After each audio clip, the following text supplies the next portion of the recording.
Donc, qu'est-ce qu'un Chromebook? Un Chromebook est un ordinateur portable qui sert majoritairement à aller sur le web. Donc, se servir pour aller visiter des sites Internet, faire du travail, mais tout ça en ligne. Il n'y a pas une grosse capacité de mémoire, pas une grosse capacité de stockage non plus. Donc, on s'en sert pour aller majoritairement en ligne. Comment on fait pour l'allumer? On va simplement ouvrir le capot.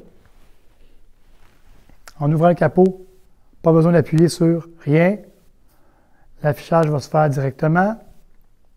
On va avoir une fenêtre qui va nous dire que c'est le Chromebook, celui-là, de la polyvalente. On a un petit message d'erreur qui se produit parfois. Ce n'est pas mauvais de savoir comment s'en sortir. Donc, ici, on aurait normalement seulement à écrire les chiffres de 1 à 8 comme mot de passe. Mais puisqu'on a le petit message d'erreur, on va voir la procédure tout de suite. Je clique quand même dessus. J'ai une fenêtre blanche qui va apparaître. C'est très important de ne jamais venir changer l'adresse qui est ici. C'est l'adresse du Chromebook. C'est parfait comme ça. On fait suivant.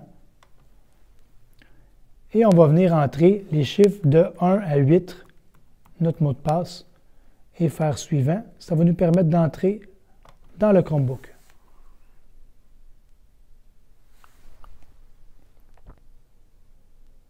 Il est possible, toujours possible aussi que vous ayez des lettres à déchiffrer en dessous du mot de passe. Ça se produit quelquefois.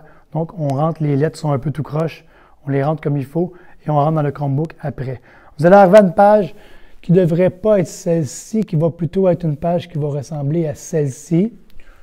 Donc, c'est une page de lien pour les élèves. Ça vous permet d'aller rapidement sur un paquet de sites qui vous sont utiles, Office 365 entre autres, où vous allez pouvoir aller dans vos Teams, vous allez chercher vos courriels et tout ça.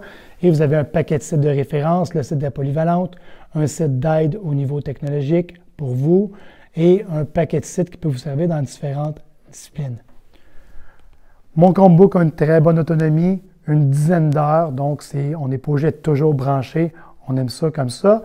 Et pour le fermer, très important, quand je veux éteindre le Chromebook, on ne peut pas simplement fermer le capot, ça va le mettre seulement en veille. C'est très important d'aller cliquer sur le bouton ici, en haut à droite, de le tenir jusqu'à temps que l'écran s'éteigne. De cette façon-là, on est certain que le Chromebook est bien fermé et il va pouvoir redémarrer toujours sur la page d'accueil la prochaine fois.